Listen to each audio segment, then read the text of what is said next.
and good evening. Welcome to Consider This. I'm Melissa Idris. And I'm Sharad Kuttan. Tonight we want you to consider and then reconsider what you know of the current political situation and what it means for us. Now, over the next 60 minutes, we will be speaking to experts to make sense of today's developments. Of course, lots of things have happened today. What we know so far, the latest is that the Attorney General, Tommy Thomas, has reportedly submitted his resignation letter to the Prime Minister, to Dr. Mahathir Mohamad. We are trying to get independent verification for this. We'll keep you updated on that. We also have news that UMNO's Hasni Mohamad has been sworn in as the new Johor Menteri Besar. And in the MP numbers game, BN component parties have declared support for Tan Sri Muhyiddin Yassin, now giving him 97 MPs. That leaves 33 undecided MPs, or undeclared. Gabungan Parti Sarawak is now holding all the cards as to who becomes Malaysia's 8th Prime Minister. With 18 MPs, GPS is the biggest bloc that has yet to announce its stance, and their votes will decide who, or could decide, who becomes the next Prime Minister. GPS is scheduled to announce their choice on Sunday. And joining us on the line right now, we have Tan Sri Dr. James Jemut Masing, Deputy Chief Minister of Sarawak and President of Parti Rakyat Sarawak, which is a component party of GPS. Thank you so much for joining us on the show this evening, Tan Sri. Now, could you begin by telling us why Gabungan Parti Sarawak decided to wait until Sunday to make its announcement of who it supports? Yeah, good evening. Yes, I am away in my Kuasan the last 2 days, so they cannot get in touch with me to have a meeting. So CM decided to have a meeting on the 1st of March in KL to decide to make our stand at Gabungan Parti Sarawak. So until that meeting has taken place, only then we know where we will be standing in terms of who will be the next Prime Minister. What are the main considerations, Tan Sri, for GPS and for the component parties on the question of how they will, or whether they will take a position on who they want as the next Prime Minister? What are the main considerations? I see. We will take a position come Sunday, come 1st May, on two basic conditions that we must take into place. One, it must be for the national interest. That is very important to us. Whoever will be the Prime Minister must take national interest into his consideration. That's number one.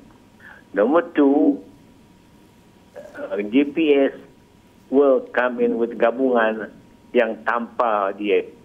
These two are very important to us. Right. Without the DAP, is that what you said? Yeah, without DAP. Whoever, whatever the coalition is, whatever name we call it, DAP must not be inside. Could you explain to us exactly why you have an aversion to the DAP? Post-Pakatan Malaysia, UMNO and PAS have made that a condition as well for, well, several days ago at least, for any kind of cooperation. Yeah, all right. The problem with DAP, it seems they have this administrative arrogance, I call it. They won't listen to others, but they just do what they think serves them. They do whatever pleases them.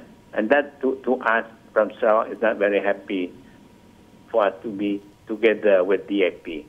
The one good example that we give you is when Lim Guan Eng came to Sarawak sometime last year, and he announced that Sarawak will go bankrupt within three years from now. That, to me, is very unresponsible of him being a finance minister, because whatever he said as a finance minister has a very bad impact on the economy for the state. So we are not very, very happy with him. And that was irresponsible of him. And that, to us, from Sarawak, is administrative arrogance by DAP to say so. Tan Sri, can I ask you to elaborate a little bit what you said earlier, that you said part of the consideration will be for the national interest. How do you define what the national interest is? In your opinion, how do you define this? What we feel the national interest is that whoever the Prime Minister or that we think should be the Prime Minister must listen to all input from various government parties who are involved, from all or from all people in Malaysia. At the moment, we are having big problem in the sense that because the Prime Minister, it seems, do not appear to listen to the voices of the people on the ground. As a consequence of that, we have very unstable economic environment, which is not detrimental to the growth of Malaysia and the economy of Malaysia. Because of that, that we consider national interest. They must listen to us and at least listen to our input rather than thinking only of himself for those people who are around him. Sorry.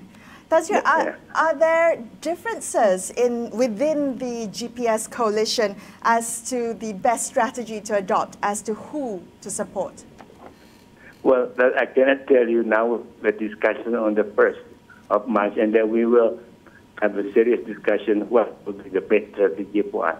But whatever it is, I forgot to say there are three conditions to us. One is national interest. Two, DAP must not be involved. And the third, equally is important, Sarawak interest must be taken into account. Could you elaborate on the question of Sarawak interest, especially the question of the Malaysia Agreement 1963, very much part of the discussions over the last couple of years?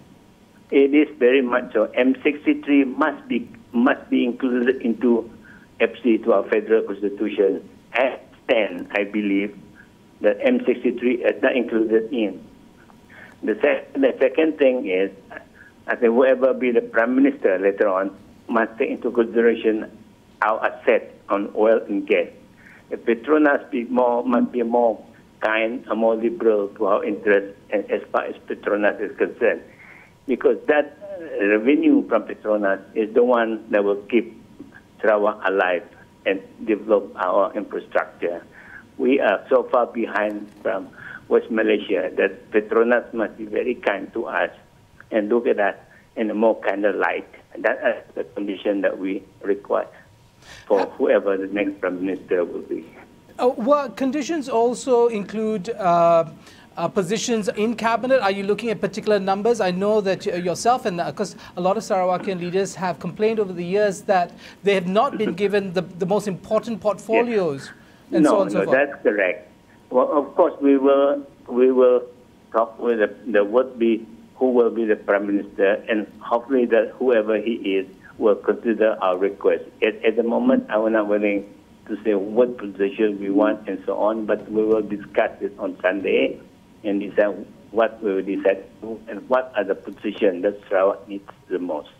Tan Sri, last question for you. Within several days of crisis now, have the Pakatan Rakyat representative, political leaders come to you, come to GPS to have a discussion about the possibility of some sort of coalition with you?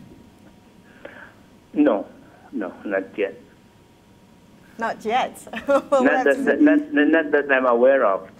Okay. Well, thank you so much for speaking with us this evening. Because the thing has changed so much within 2 days. The thing has changed, so we are not being in a deep discussion among ourselves. What are the next moves in the sense?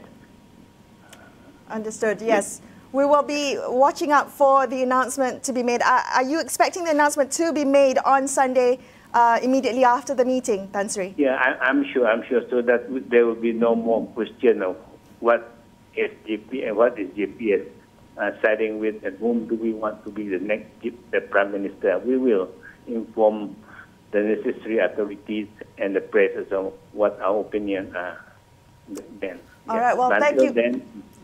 Until then, I will not say anything except the three conditions that you must bear in mind. Yeah. Okay, well, thank you for clarifying that for us and for speaking with us tonight. That was Tan Sri Dr. James Jemut Masing, Deputy Chief Minister of Sarawak, President of Parti Rakyat Sarawak. After the break, we're going to take a quick break, and after this, we're going to hear from DAP Sarawak. So stay tuned to consider this.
Welcome back to this special edition of Consider This. I'm Melissa Idris, with me Sharad Kutan.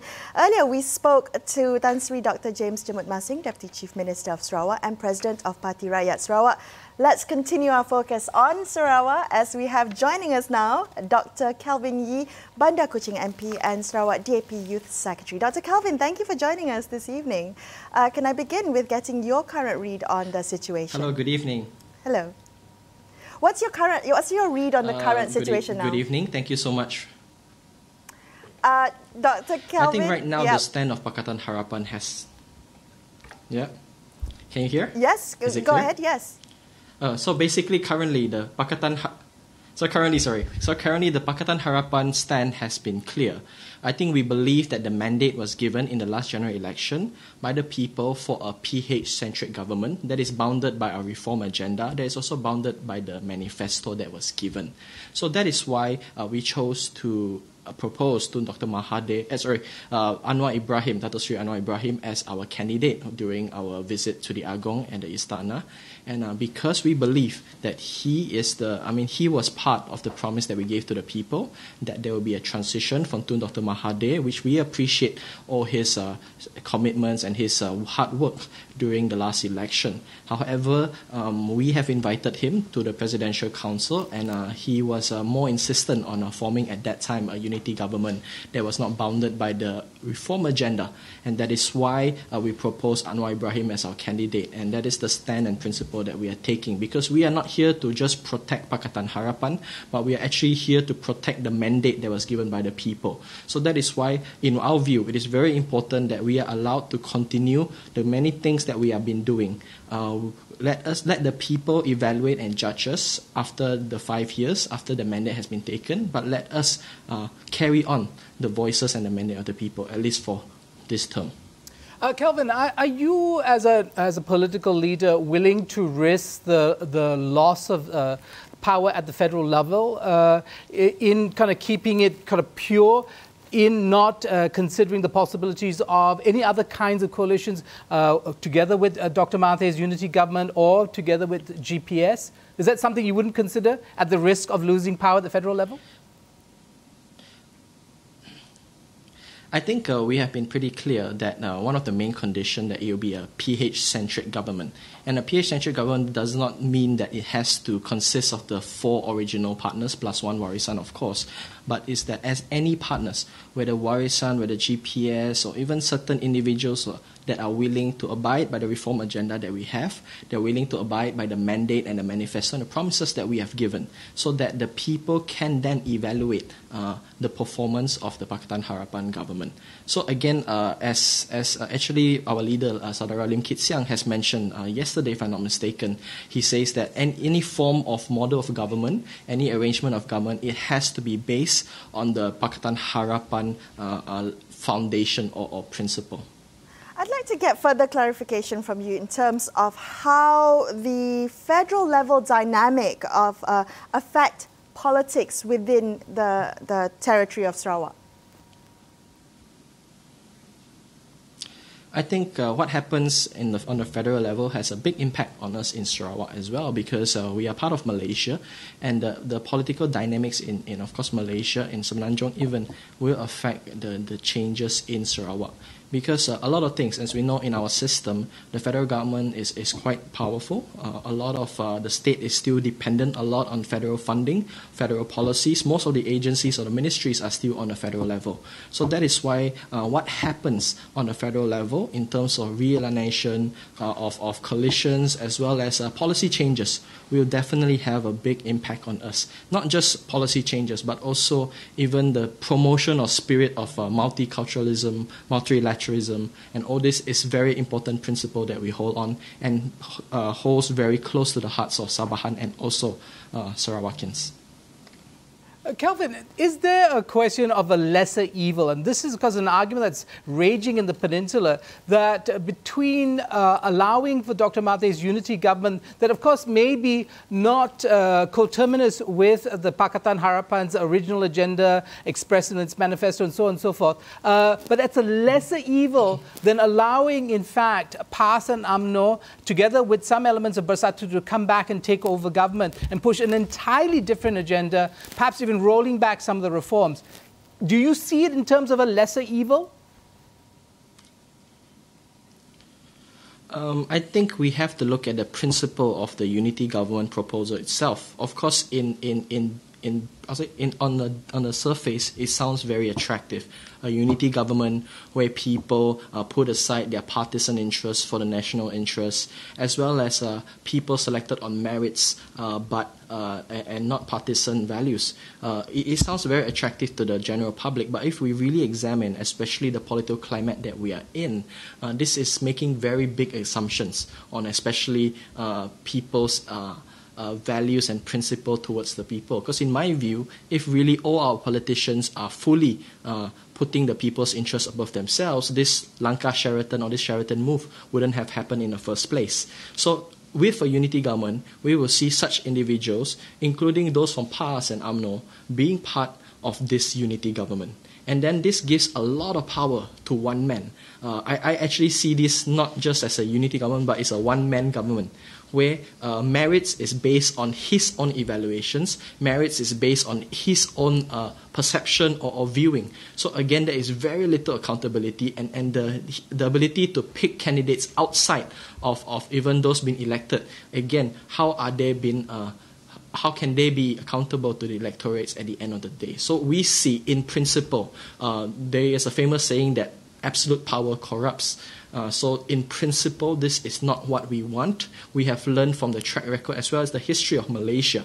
When one person is given too much power, these issues will surface up. So that is why we took that principle, and we still are open to Tun Dr. Mahathir and people that believe in the PH-centric reform agenda to be part of this and to pursue the mandate that was given by the people. Last question for you, Kelvin.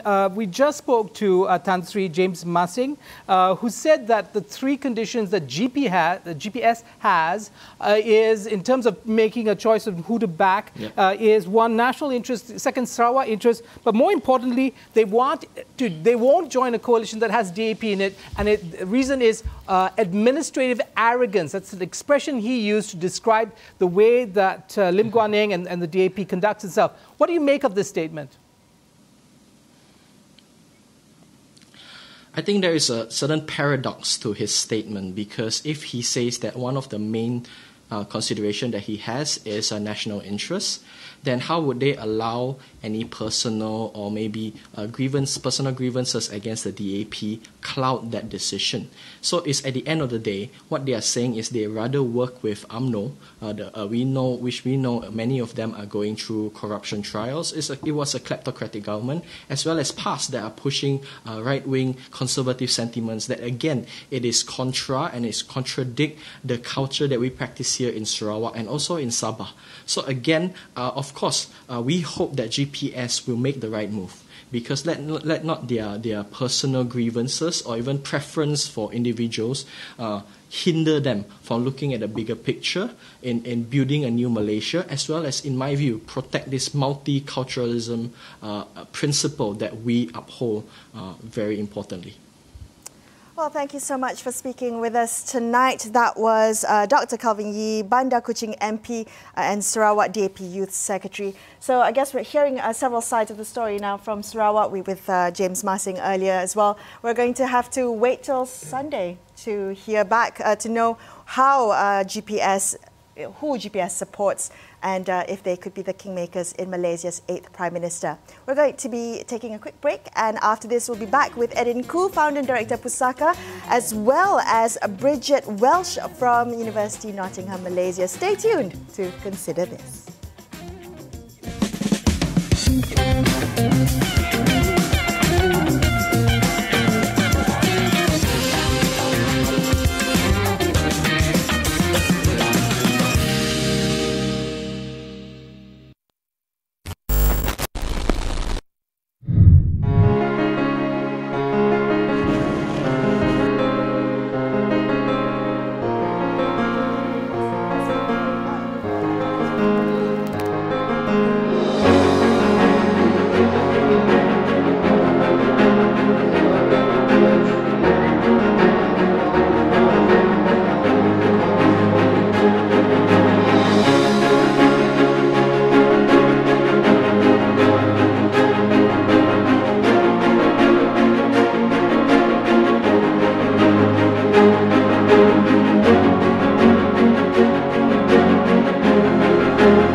Welcome back. I'm Melissa Idris with me, Sharad Kutan. This is a special hour-long edition of Consider This as we try to make sense of the current political crisis in the country.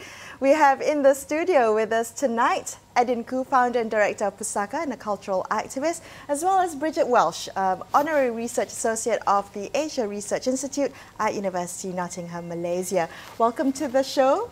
And I think I wanted to begin, both of you, responding to the comments we heard from Tan Sri James Marsing as well as Dr. Kelvin Yee. What do you make of the current situation now that we have indeed, GPS making this announcement, 18 MPs on the block and deciding who will be the next Prime Minister? Bridget, do you want to begin? Well, I think we have a situation where Sarawak is fully aware that they are the kingmaker in deciding who will become the next Prime Minister. I think that they want to use that and they're holding off their decision to make sure that they are actually going to be on the safe side in the final assessment. And they're looking to have implications for the Sarawak state elections that have to be held before next year, at the middle of next year. So I think that it shows that there are the state dynamics filter to the national dynamics. I do want to ask you though, Bridget, in terms of what we know, and I think Dr. Kelvin and also Tan Sri James Marsing both make this point that the situation is quite fluid, and much has happened over the last couple of days, and even within today we had announcements from Bersatu and then statements to contradict that. So is it a done deal in terms of the main contenders, at least, do you think? Tan Sri Muhyiddin Yassin leading one block, Anwar Ibrahim leading the other. I think we're not going to know that until there's a vote in Parliament. Oh, okay. And Edin, how do you see the particular configuration? Well, the whole situation is very slippery at the moment. I won't use the word fluid. I'll use the word slippery. Thank you. And there's still lots of pulling and tugging that is going on. It seems to be, a certain kind of dynamic is taking flow. And I think now we have the East Malaysian parties who have always been very instrumental in moments like this, actually really weighing in, taking their own interests into account. They are always crucial, even with national elections. Right. They are basically the safety deposit and have been for a very long time. And the moment 6 seats or 7 seats fell the last time in Sarawak, you knew there was going to be some kind of interesting trend. So I think this kind of tug of war will continue for a while until yeah, as it says, all right, I'm gonna have to. We may have a new government before the vote in Parliament. It's still the vote in Parliament's a test. Okay. We're going to have to take a quick break and come back and continue this conversation right here on Consider This, so don't go anywhere.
Welcome back to Consider This. We're chatting tonight to Edin Khoo of Pusaka as well as Bridget Welsh of the Asia Research Institute at University of Nottingham, Malaysia. Bridget, can I come back to you because you said something quite interesting before the break. You said that you think the situation is licin. It is a slippery one and can only be decided in when they have a count in Parliament. A vote of confidence. A vote of confidence in Parliament. Could you just elaborate a little bit on that? Well, there is a possibility, and it is a strong possibility, but again, it has to be decided on alliances over the weekend, that there will potentially be a government sworn in next week before Parliament sits. But that government has to be tested in a vote of confidence in Parliament. And in a sense, that will give them the legitimacy from the Parliament, from the elected representatives. So that, I think, is one of the most important tests ahead. So there is a period where, even after they're sworn in, there may be some fluidity, to use that word, could we flux. see a government announced after the horse trading of the weekend? Could we see something announced next week, and then when Parliament convenes on the 9th of March, we might see that in the test of vote of confidence, it does not pass? Could we see that happen? In Malaysia, anything is possible. Yeah, in fact, I wonder about democratic theory, and you're a political scientist, Bridget. Tell us about the kind of anxieties that are expressed, especially by Pakatan supporters, that this is somehow a betrayal. They've been robbed of the promise that was made in the last general election, that this is not democratic, that this is, in fact, in some ways extraordinary. Do you accept that characterization of what's happening today? For Pakatan Harapan supporters, they feel that this particular type of coalition, horse trading type of government doesn't reflect the mandate that they voted for. And I think those concerns are very deeply rooted, because not only was this about a mandate from a perspective of reform, it also had different visions about how they conceptualized Malaysia. And this is very emotional for many of the Pakatan Harapan supporters. But wouldn't it be normal in a lot of democracies for this kind of horse trading to happen, for coalitions to break up or reform even after an election? In fact, in many countries, coalitions are formed only after an election. This is part of what is happening in the context of Malaysia. Coalitions form or reforming. And this is what's happened with the potential coalitions that are reforming now. And this is something that Malaysia is not used to. And what's particularly Malaysian about the way this is evolving is that there's tremendous political intrigue. There has been movement back and forth, and everything is being played out over the media, over social media. So there's an intensive sort of kind of bombardment of constant changing every day. And so this is not normally how coalition governments form. There's usually backdoor negotiations, and they're actually not as personality driven. So they're usually over policy differences. And there are some policy differences behind some of these issues, but the way that this has evolved in the recent context has been personality driven. This has created a lot of anxiety for people across the political divide. So there's a sense of elation for some sides, and then there's a sense of betrayal for others. Right. And has been an emotional roller coaster. Edin, what do you think? I mean, are you hearing conversations about how this could be seen as a betrayal against the democracy that was exercised in the last general elections? Yes, I mean, in the past few years, participatory democracy has really accentuated, right? It's really reached a kind of climax. So we hear a lot of this kind of grieving, and as Bridget said, also the elation. But this kind of horse trading, this kind of struggling, it really isn't new. It has been there in instances in the past. Sabah, for example, is a very good example of how hopes are always dashed, dismayed, even in the last instance. But perhaps I think it's culminated now because we have seen a new government, a new kind of ideal, and that seems to have been given up again by this clash of personalities. I think there's an element and real level of weariness about the personalities involved. It is a refrain of 1998, perhaps without such brutality and drama, but it's that same old thing regurgitating. I mean, when you say 1998, you're referring to the Reformasi period and the fallout, the split within UMNO, and so on. So, Bridget. There are two things here that I think are important. First of all, in many ways, this is what I would consider Malaysia's Watergate moment. It's a moment when they see their leaders very differently. I think that the sense that the politicians are for some of them, betraying what they thought they voted for, putting their interests first as opposed to that of the country in terms of people's perceptions. And there has been moments like this before, as mentioned in 1999, where this was a profound impact in terms of perceptions of politicians. I think this is another one in that context. But I do think the horse trading is somewhat different than it has been in the past. And I think Edin is absolutely correct. We see movement of governments in Perak and in Sabah at different points of time. But usually there it was seen that there was money that was used to buy people over. Now, at this point, given that some of these parties are opposition parties, it's more about the promise of money as opposed to the delivery of money that I think are some of the drivers. The issues of patronage, because many of these opposition parties no longer hold power, and so this is something that I think is a different driver in how this is evolving. Right, and one of the things that, because a lot of us now are very sophisticated in our discussions about politics, we talk about narratives all the time. I mean, and the consistency in the narratives, right? So you had this extraordinary figure now, Tan Sri Muhyiddin Yassin, who, you know, was sacked from UMNO, forms a Bersatu, leads this fight against a kleptocratic administration, wins it, and now finds himself potentially bringing the same individuals, the same party en bloc back into government through his own machinations. How do you think the narratives are going to stack up? Do they have to be coherent, do you think? They are not coherent.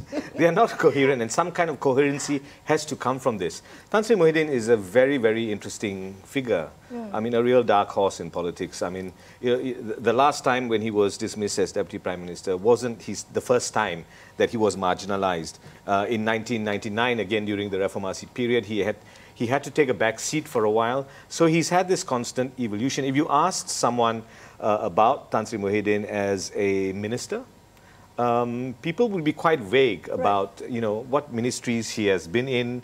But as a political operative and player, he's been very prominent for decades. Well, how do you see him in terms of his political ethics, his political stance? How would you describe him? He's a sophisticated political operator. I think the word ethics is sometimes rather naive, and a lot of the kind of profusion of regret and betrayal and things comes from that kind of political innocence. And we live in a landscape, political landscape that is still very rooted in kind of court politics, intrigue. You know, so we should be really quite used to that. Right. But our sense of betrayal constantly that doesn't seem to develop in us a sense of... Are we very forgiving? Being a little bit more... Skeptical. Skeptical. And critical. Yeah. Circumspect is the word. Bridget, do you think that Tun Dr. Mahathir Mohamad is much more consistent in his narrative? That in fact, until today, he's been very clear about his relationship to the administration of Najib Razak, of the party as a whole, and not wanting to have them come back into power, you know, and whatever his own thoughts about the past and his theocratic, you know, vision for Malaysia. Do you think Dr. Mahathir is actually very consistent? No, I think Dr. Mahathir is a very contradictory person. I think that you've seen different sets of messages, and I think all of us as human beings are contradictory. But in particular, Tun Mahathir's remarks have often sent conflicting messages. Is he a reformer? Is he not a reformer? Is he a savior for the country, or is he saving himself? These are things that are constantly different signals have been sent. I think right now, as this new coalition numbers are forming, one of the challenges of this coalition is how to work with the components within UMNO that Tun Mahathir has traditionally opposed, and in particular Najib Tun Razak, Zahid Hamidi, and others that have been associated with some of the problems of the previous administration. And I think as a consequence of that, there still is tension within his own party over this issue. And for now, Bersatu is seen as leading and elements of the party, and Muhyiddin is the president of that party, but that doesn't mean that there's always consensus. Okay, so it's not a foregone conclusion that all of Bersatu's 36 MPs will support Tan Sri Muhyiddin Yassin, right? Well, they've made a statement to the fact that they have, but I think that this doesn't ignore the fact that in every political party there are differences. And whether or not those differences start to emerge is something that we have to look into. I think that one of the challenges of any new coalition will be the horse trading that comes with positions. That will be to deal with some of the wrestling issues that divide that coalition. And one of those has to do with how they're going to deal with the UMNO of the past in terms of issues of court prosecutions and so forth. And so there are other struggles as well. And terms of accommodating the demands of East Malaysia. You have to recognize that many of the coalition also have very more federal nationalist positions on issues associated with East Malaysia. So it's not easy for a new coalition, because it'll be potentially anywhere from 3 to 5 parties and different factions within those parties. And who will have those positions? How many cabinet positions will there be? How many deputy prime ministers will there be? Only 1, maybe 2, maybe 4? These are issues that I think that this is part of the horse jockeying within that has to emerge. All right, we're going to take a quick break. We'll be back in just a couple of minutes. Don't you go anywhere. Stay with us right here on Consider This.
Welcome back to Consider This with me, Melissa Idris and Sharad Kuttan. We're speaking to Bridget Welsh and Edin Khoo tonight. Now, the race to reach 112 now boils down, it seems, to 2 contrasting governments that will be formed, who knows, in the matter of days or hours to come. One will be helmed by Anwar Ibrahim, the other possibly by Muhyiddin Yassin. Both have been sacked as Deputy Prime Ministers in their time. So interesting. Before the break, we asked Edin your thoughts on Tan Sri Muhyiddin. Bridget, do you care to respond? Your thoughts? I think there are 2 words that I think I associate with Muhyiddin.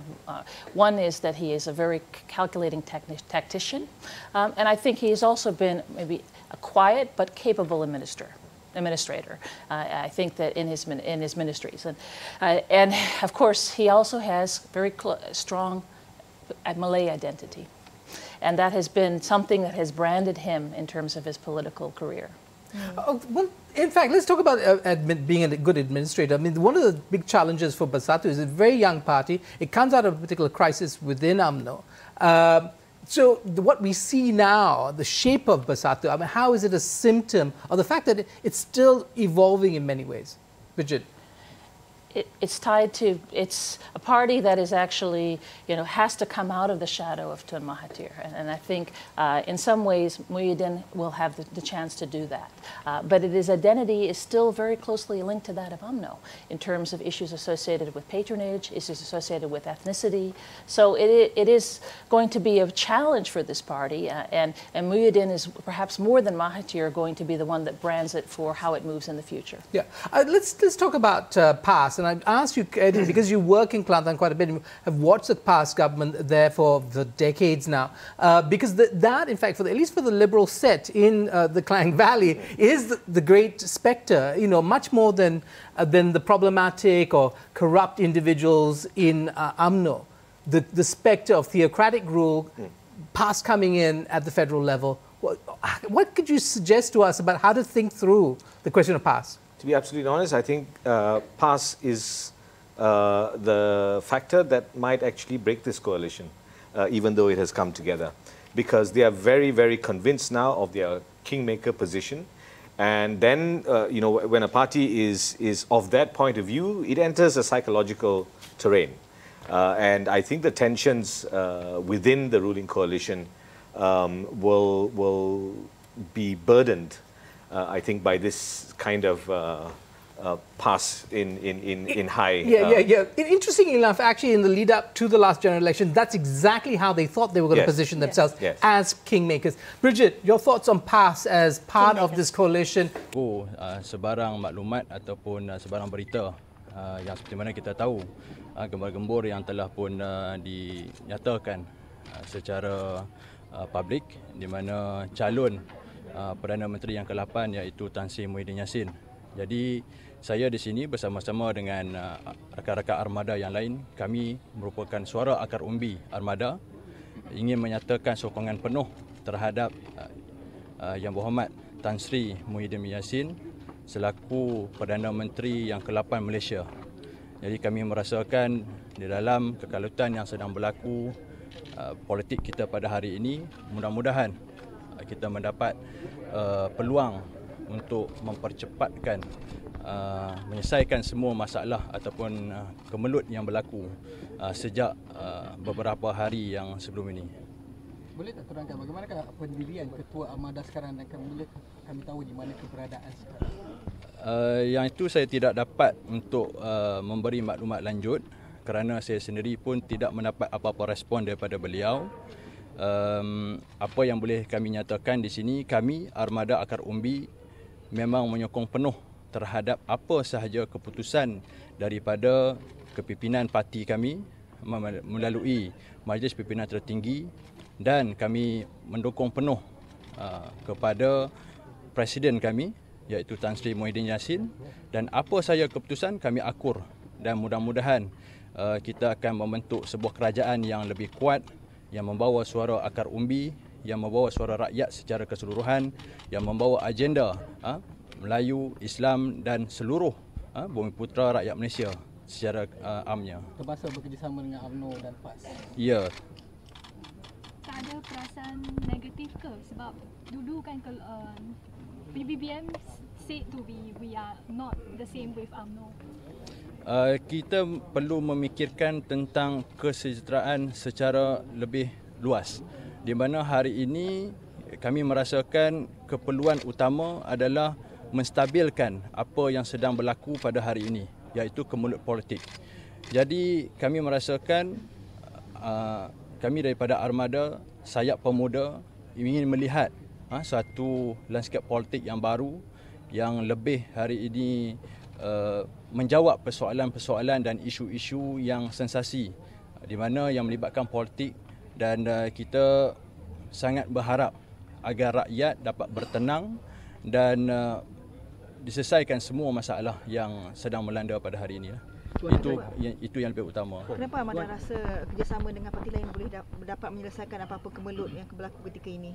Hari ini kita melihat isu-isu terlalu banyak. Isu-isu yang berkait dengan politik, dan terutama isu-isu yang melibatkan macam kami sebagai orang kata membawa agenda Melayu, Islam dan peribumi. Kita merasakan terlalu banyak sangat isu-isu yang kita tidak dapat sangkalkan, dan hari ini defisit kepercayaan rakyat semakin merudum terhadap Pakatan Harapan, dan kita berharap dengan satu coalition ataupun satu kesatuan politik yang baru, kita dapat memberi kerjasama ataupun khidmat politik yang lebih baik daripada sebelum ini. Nak tanya yang tentang penyokongan Armada kepada Tan Sri sokongan Amada untuk Tan Sri Muhyiddin kan, ada disetujui oleh YB Syed Saddiq tak? Yang itu pun saya tidak dapat memberi penjelasan lanjut kerana lebih baik Tuan Badan sendiri yang menyatakan perkara tersebut, tetapi kami hari ini berpendirian teguh, tetap dan tidak akan berubah, di mana kami akan mengangkat dan mendukung Presiden parti kami. Okey, terima kasih ya. Terima kasih. Alright, terima kasih. Dapat nama tuan tak? Jamil.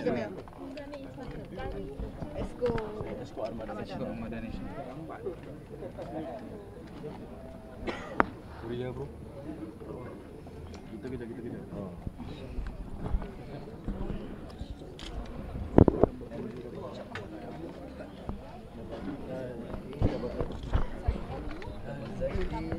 Muazzam MU ZZ Ismail A double M IS Jamil bin Ismail selaku Exco Armada Nasional. Tadi Sampai lagi. Jamil bin Thank you tuan.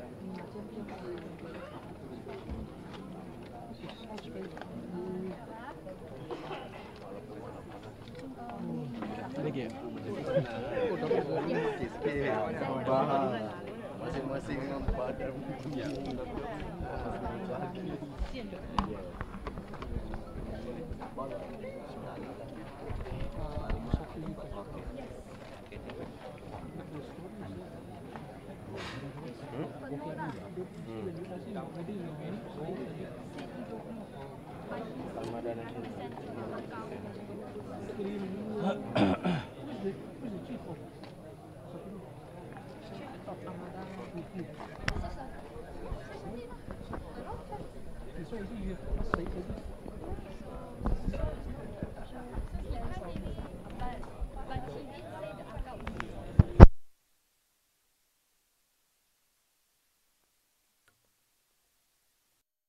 And those conflicts were very real because it is reasonably clear that Pakatan Harapan did not, as a group with Bersatu, did not have the same sets of perceptions of what they should reform and the pace that reform should take place. The manifesto notwithstanding.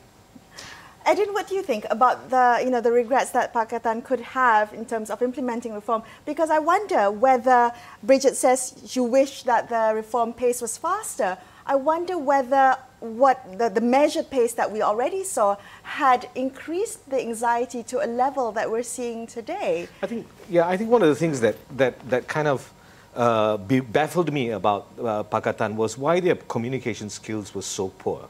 And I was really hoping for, the Pakatan Harapan manifesto was all constellations, basically.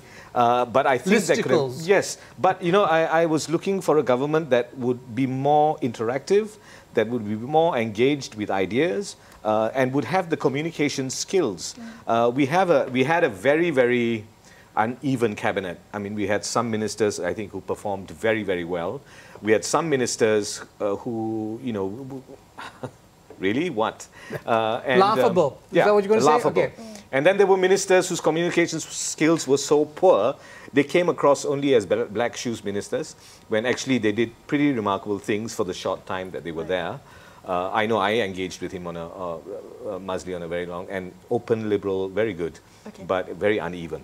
Well, very quickly, we have very little time left, but I do want to ask both of you to quickly wrap up. What are you hoping the conversations of this weekend? Because, it's going to be quite a crazy weekend people will be talking about, but what are you hoping people talk about and not miss? Bridget, do you want to start? I think one of the issues for the next government will be how much it is actually truly national, and who is being included within that. I think that is one of the most important things. I also think that since it is not resolved, whether or not there will be now a slippery slope back into a sense of uncertainty, or whether or not there will be some move towards issues of stability. And I think also the attention towards thinking about what are the problems? I mean, I think that needs to be moving forward, right? And I think from both sides of the divide, the opposition and the government, whoever those may be, the real problems that Malaysians are facing in terms of the economy and the virus need attention, among others. And those things need to be taking more center stage as Malaysia moves forward. Edith. Yeah, I think attention needs to be paid to the economy straight away. But I think the one thing we need to have our hand on the handle of is we have to appreciate, acknowledge and understand. Ours is a nation that's built on diversity. Our systems are based on that diversity and our government must reflect that. All right, wonderful. Thank you so much, guys. Something for you to consider tonight. That's all the time we have on this special edition of Consider This. Thank you so much for watching. I'm Melissa Idris, with me Sharad Kutun, wishing you a lovely weekend and good night.